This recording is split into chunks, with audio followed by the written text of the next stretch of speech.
قوم لوط پہ جس پہ عذاب آیا وہ گناہ موجود ہے، جناب یونس کی امت پہ جو عذاب آیا وہ گناہ موجود ہے، تمام وہ گناہ، شراب پہ ہوں، جتنے گناہ ہیں وہ سارے موجود ہیں، بلکہ ان سے زیادہ اس زمانے میں گناہ موجود ہے یا نہیں ہے؟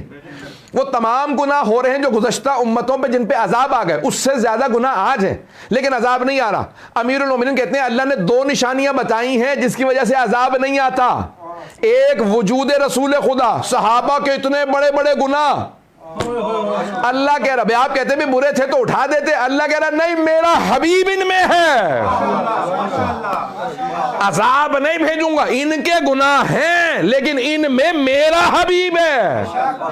تو اب امیر المومنین کہہ رہے ہیں اللہ نے 2 نشانیاں بتائی ہیں قرآن کریم میں، 2 نشانیاں، ایک وجود رسول خدا، دوسرا استغفار۔ مولا فرماتے ہیں اب اللہ نے اپنے حبیب کو اٹھا لیا، اب تمہارے پاس صرف استغفار رہ گئی ہے۔ ارے گنہگار زبان سے استغفار بھی عذاب نہیں روکتی،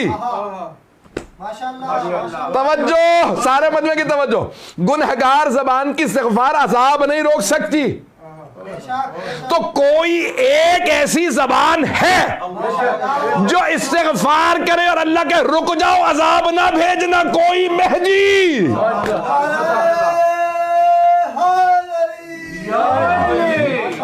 اب سمجھ میں آیا یہ اہل بیت کا استغفار کرنا، ان کا استغفار گناہوں کی توبہ نہیں ہے، عذاب کو روکنے کے لیے ہے۔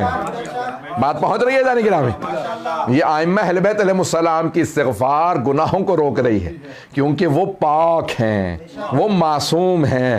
جب گنہگار ہم جیسے کریں گے استغفار تو عذاب نہیں رکے گا، کسی معصوم کی استغفار کی ضرورت ہے، ان کی استغفار عذاب کو روکتی ہے۔ امت محمدی پہ عذاب نہ آنا اس بات کی نشانی ہے کہ کوئی اتنا پاک و پاکیزہ ہے کہ جس کے استغفار نے عذاب کو روکا ہوا ہے۔ پتہ نہیں بات واضح ہوئی یا نہیں ہوئی؟ اگر کہیں تو آگے بڑھ جاؤں۔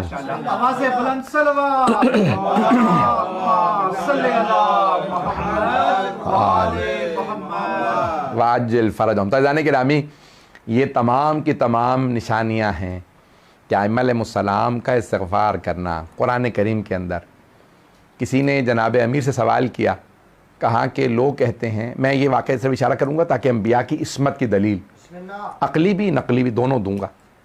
ایک عقلی دلیل دے دوں کہ معصوم ہیں، اگر اللہ کا نمائندہ معصوم نہ ہو تو انسان ہمیشہ ان پہ شک کرے گا یہ گناہ کر چکے ہیں یا کرنے والے ہیں، تو ان کا معصوم ہونا ضروری ہے کہ اگر اللہ کا نمائندہ ہی معصوم نہ ہو تو انسان ہمیشہ شک کرے گا۔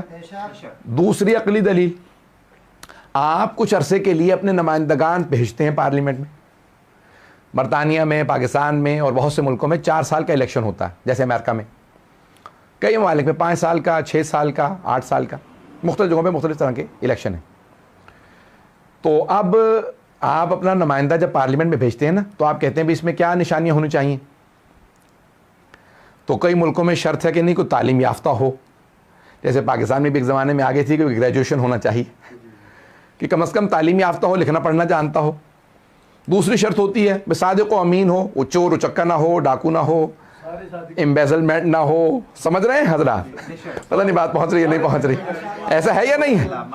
آپ لوگ کہتے ہیں بھئی اس کا کرمنل بیک گراؤنڈ نہ ہو، جس کا کرمنل بیک گراؤنڈ ہو تو وہ نمائندہ نہیں بن سکتا، جس کی تعلیم نہ ہو نمائندہ نہیں بن سکتا۔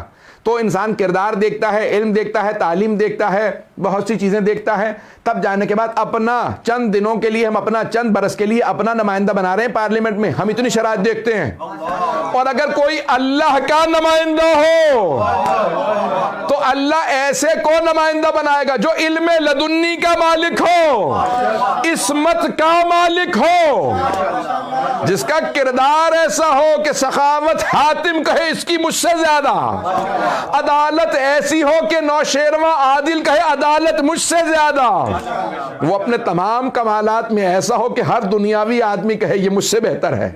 بس اللہ کا نمائندہ ایسا ہو سکتا ہے، اس لیے اللہ کے نمائندے کا معصوم ہونا ضروری ہے۔ اب آئیے جو میں واقعہ پیش کرنا چاہ رہا تھا، اگر سننا چاہیں گے، کہ دیکھیں ہوا یہ کہ ستم ظریفی کہ توریت اور انجیل کو تحریف کر دیا، اور کس نے؟ انہی انبیاء کے ماننے والوں نے۔ اچھا ہمارے ہاں بہت سے مسلمان کہتے ہیں کسی کو برا نہ کہو، یہ برا نہ کہنا، برائی کو، برے کو برا نہ کہنا برائی کو رائج کرتا ہے. ہاں وہ ایکسیپٹیبل بن جاتی ہے، اس کو لوگ ماننے لگتے ہیں. اب میں زیادہ سخت تبصرہ نہیں کروں گا. کہتے ہیں یہودی مذہب کو جو بگاڑا وہ ریبائز، انگلش میں ریبائی کہا جاتا ہے، عربی میں کہتے ہیں ربی. جو پادری تھے ان کے، اس کو اردو میں کوئی لفظ نہیں ہے، میں نے دیکھا تلاش کیا، ربی ہی کہتے ہیں لوگ یا ریبائی کہتے ہیں اردو میں بھی. یعنی جو ان کے دین کے علماء تھے، وہ کہتے ہیں سب سے زیادہ یہودی مذہب کو تباہ و برباد کرنے میں ان کے علماء کا کردار تھا. انہوں نے ساری تحریفات کی اور ایسی ایسی باتیں منسوب کر دی انبیاء سے تاکہ ان کو کوئی تنقید نہ کرے.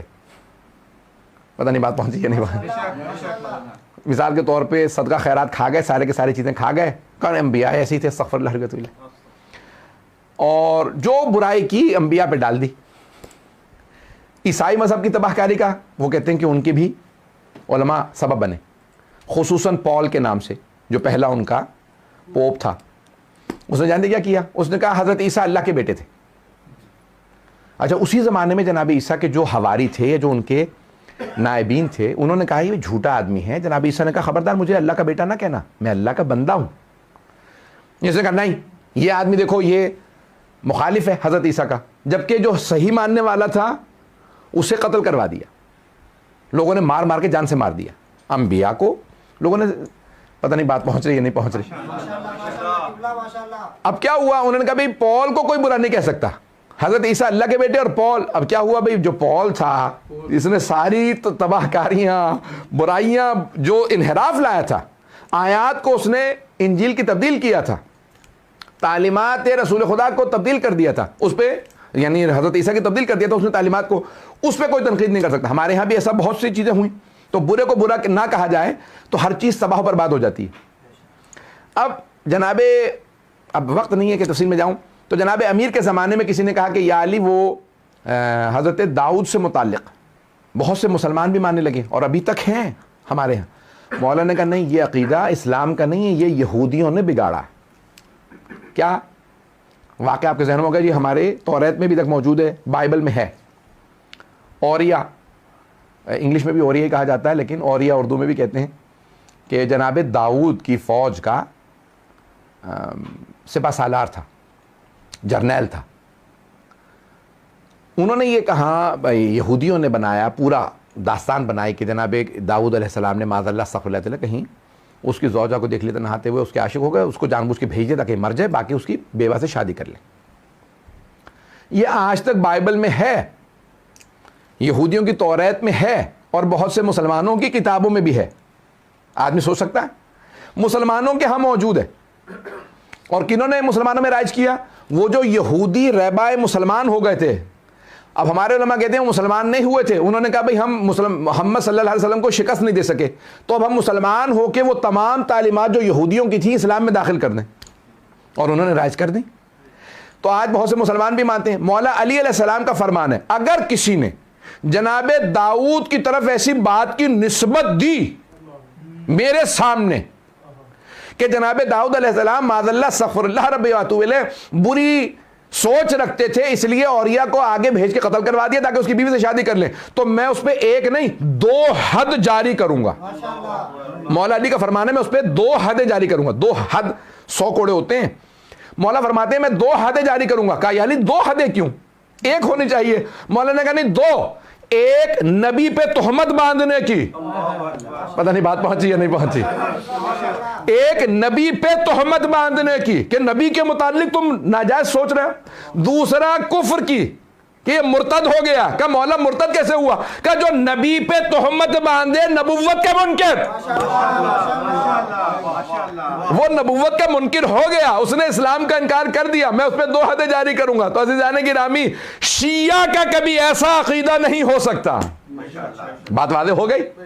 جو شیعہ ہوگا اس کا عقیدہ وہی ہوگا جو آل محمد نے بتایا ہے، اور آل محمد نے کیونکہ کہہ دیا سارے انبیاء معصوم ہیں، تو اس لیے ہم کسی بھی نبی سے متعلق برداشت نہیں کریں گے کہ کوئی کہے کہ وہ والے نبی نے یہ معاذ اللہ گناہ کیا تھا. اسی لیے ہم کسی نبی سے متعلق کبھی بھی کسی گناہ کی نسبت کو جائز نہیں سمجھتے.